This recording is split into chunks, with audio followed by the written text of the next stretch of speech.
kasi nasa Puerto Galera ako. Paano, uuwi ba ako o paano? Pakinggan yung pitch, yung offer. Okay, paano kaya? Eh, sobrang excited ko kasi nakakasama ko sila sa Shake, Rattle and Roll. Nagkukulitan kami doon kasi parang nakabuild kami ng kahit na paano small connection o samahan. Tapos parang ako din, kinonsider ko rin kasi itong dalawang to, sa totoo lang, totoong tao sila. So para sa akin, hindi ako mahihirapan makipagtrabaho. Kasi factor din yun eh. I mean, papasok ako sa gitna ng taping nila, so iniisip ko rin kung paano kaya, hindi pa kami nag-workshop eh. Diba? So iniisip ko, hindi, game na. Kasi sigurado naman ako maayos. Sa sarili mo game na, pero pinag-intay mo lang kami ng ilang weeks. Kasi nasa lock-in ako eh. So medyo mahirap yung schedule. Ayun, tapos, yun nga, si Direk Dan, Villegas, may mag-direct. So, talagang na-excite ako at some point. Thank you. At before I ask ako, ito pang bibigyan mic sa press, puro ako na lang ng ako ha. Okay, I'd like to hear lang from our creative head ng Regal. James, finally, ito na. Natapos na finally from almost showing na tayo sa basics.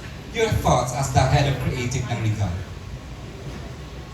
Thank you. Sobrang kami excited kasi EJ, I won't deny, parang this is the perfect casting combination talaga na nagkaroon kami. From Sam to JM Salvado. Sobrang tuwang-tuwa. Nandun ka, di ba itong storycon natin, di ba? Parang tawa tayo ng tawa sa light moments nung ang Nets. Ang galing din for example ni JM sa Kalifyang na mag-adlib. Hindi ito na kwento ni Direk Dan, pero ang daming ideas sa mga scenes na gagaling kanina Fiang and JM. May mga gusto ilagdag sila Fiang, minsan sasabi ko, wag na Fiang. Delikado, pero actually ang galing nila mag-isip ng on the spot na idadagdag sa scene. And tuwa rin ako nung sinut namin ni na Dustin sa Kalifyang yung opening scene. Panoorin nyo guys yung opening scene, sobrang ang galing-galing nung pagkakagawa na para kayo nanood ng isang Korean film or American film. Yeah, so I'm very, very proud of this cast, of the people behind the project. Kami lang sa sobrang masaya kami. Kaya sana a lot of people will watch it on opening day. Thanks, James. Kasi alongside his team and the creative team ng Project 8 Projects, talagang grabe yung solid force ng creative para mabuo every single detail po ng character, ng scene, talaga namang pinag-isipan ng gusto ng creative team ng Regal and ng unbelievable team up na yan nangyari niyan. Sana maulit. And of course, even Sir Kate was so hands-on. Parang, oh my God, grabe yung Mr. Cell as well. Sabi ko, Mr. Cell, finally, we're showing. Any word as one of our producers? Well, after watching the movie, because I've seen it a few times, syempre lang isang beses, there's particularly so many scenes that hits me emotionally at mapapatawa ka. It's something that a lot of things that are very heartwarming, a lot of moments na reminds me of Maricel Soriano. No way. Yes, I mean, I'm not kidding because, I grew up with Maricel Soriano. Parang tuwa ako dito sa batang ito nung pinapagod ko kasi parang bawat galaw niya natatawa talaga. And of course, si JM. Kanino? Pwede baka may reference Ayoko ka? po, ha? May Kasi reference ka ba? actually, kasi parang it's so natural. Kung Maricel si Fiang, sino naman si JM? Talaga yung nag-spot kita. Well, si JM is really unique. I don't know as a young star before, pero si JM really has the eyes na talagang, the way he does his acting and how, as a best friend, he has a secret admiration sa best friend niya. Mararamdaman mo talaga. Yun talaga. I mean, it's so natural. Parang they're not really acting. Nakaka-carry the way on sa mga eksena. Especially one scene, more towards the third act, na napaiyak pa ako. Seriously, napaiyak niyo ako. So, I hope that you guys, when you watch it, talagang Tutuwa. Day 5 tayo sa Mega Mall. Yes. Okay. Thank you, Miss Rosel. Thank you, James. At this point, react lang muna kasi JM Fiang sa sinabi ni ay, naiiyak ka, Fiang. Then, the new Mariset's right. Comment sa sinabi ng producer natin, Fiang. Nakaka-pressure naman po yun. Speechless. Sobra. Ako nagulat ako sa revelation. Ganun level, ganyan. Maraming salamat po, pero... naiiyak ko eh. Uy, hindi ganyan si Fiang. Na-speechless talaga kasi usually may sagot agad yan eh. Pero ngayon, hindi niya alam what to say. Kasi ako nagulat din what Miss Rosel delivered. Nakakatuwa. Nakaka-pressure. Yung relatability siguro talaga ng pelikula, ang lakas. And of course, yung may mata raw, tayo walang mata. Si JM may mata daw kasi. JM may mata ka daw. So ibig sabihin, importante ang mata sa isang aktor. Any word, any comment? Thank you. Hindi ko rin alam ano sasabihin. Thank you po. Siguro,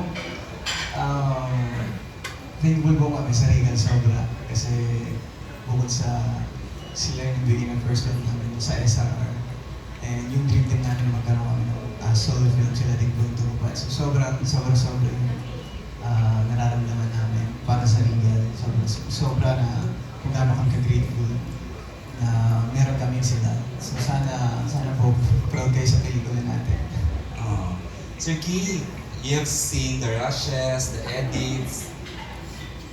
Would you like to say the same sa sinabi ni Ms. Rosel, Sir JP, about the finished product? Yeah. Hello? Yeah, you're on. Medyo. The finished product was good. I mean, there's a lot of laughter. Pero may konting hugot pa rin. I guess one more medyo umiyak siya. And then also I got to preview some of the rushes to, I can't name them, pero some industry people, some of them very senior, matagal-matagal sa industry, and so many of them actually really did compare Fiang to my sister. So like not just my mom, but a lot of praises for You had it previewed by different ages, parang gano'n. Yeah. Para si I can't name who, baka mahuli sila, pero yeah. Awag na lang. And of course, JM did good. Pero even like the other cast members like Yuki, Sam, JM, the whole time I was like laughing at their jokes, their chemistry on screen. So it just came together really nicely. And then when you see Dustin in the EU world, superstar talaga dating niya. It just came together nicely, I think, from start to finish. Siyempre, you were part of the selection process ng the role ni Kenzo, si Dustin. Right away, it's Dustin. Yeah. Mm-hmm. Yeah, right away. I mean, we were looking for somebody na believable na movie star na agad. I know, Like, mga idol agad you din, no? Di ba? Perfect eh. Yeah. So it was like, it was good timing. And then, yeah, I never got a chance to work with Sam and JM before, so it was nice to see them. So audition pa lang, that they were perfect for the role. And as you mentioned, kala niya spam callers kami. But I'm glad that she finally answered and considered the role. But yeah, everything just came together nicely. Gratitude Day ito talaga. Appreciation Day lang na narinig natin. Everyone has appreciate about it. Kasi nakakatawa from producer to actor to producer. Nakakatawa lang. Okay, at this time, I'd like to give the microphone. Before ayan, si Archie kanina pa. 1 hour ago, taas na siya ng taas. But I'll give the microphone to Archie Liao. Archie, your question about the movie, ha? Or else? Hello.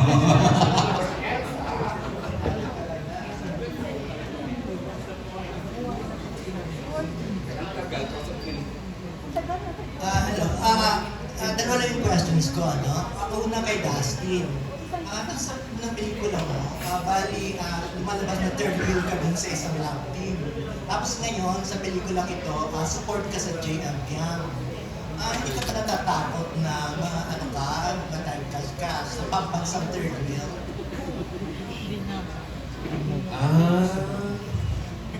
Feeling ko yung sa...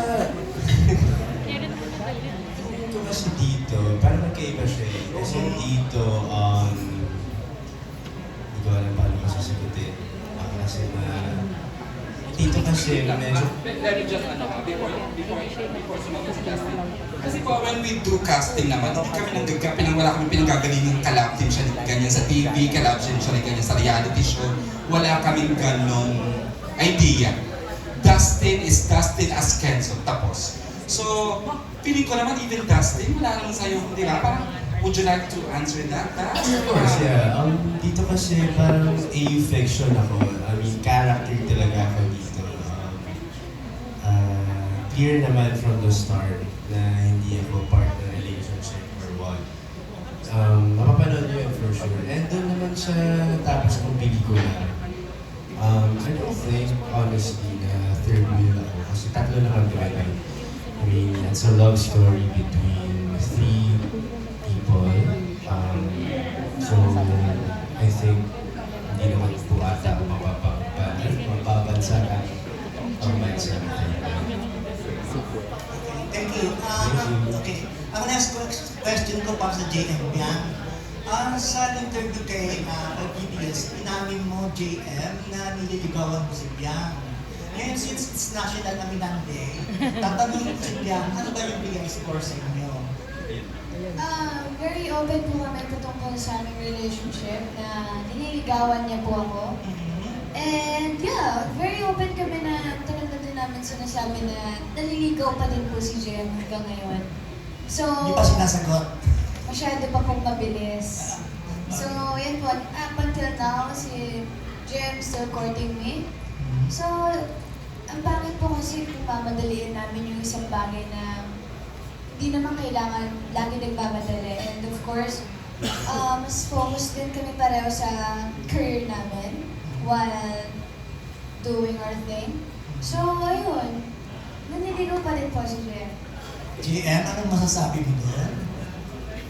Yan, totoo naman po yung narinig niyo. Since then naman, naging vocal ako sa part na yun. And, yan. Sabi ko na hindi ko binigay ang mic to Archie. Charot lang, joke. Just kidding. Okay, who I'd like to ask the first, Goldwyn, about the movie please. Let's focus about the movie, sorry. Thank you. Here's Goldwyn.